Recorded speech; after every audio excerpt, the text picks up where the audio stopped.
Hi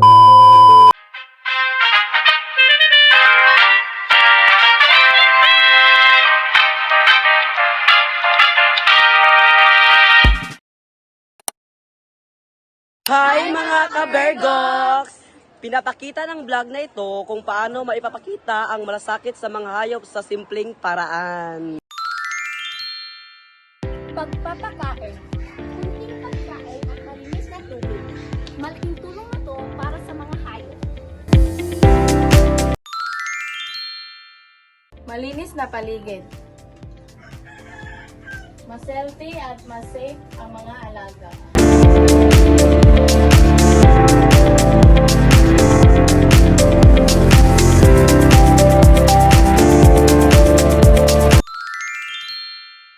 Ang pag-aalaga.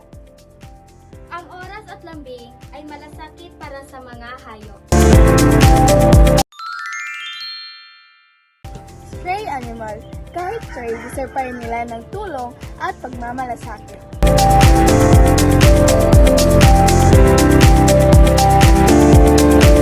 Sa pangangalaga sa mga hayop, may ipapakita ang pagiging responsable at mapagmahal sa kapwa.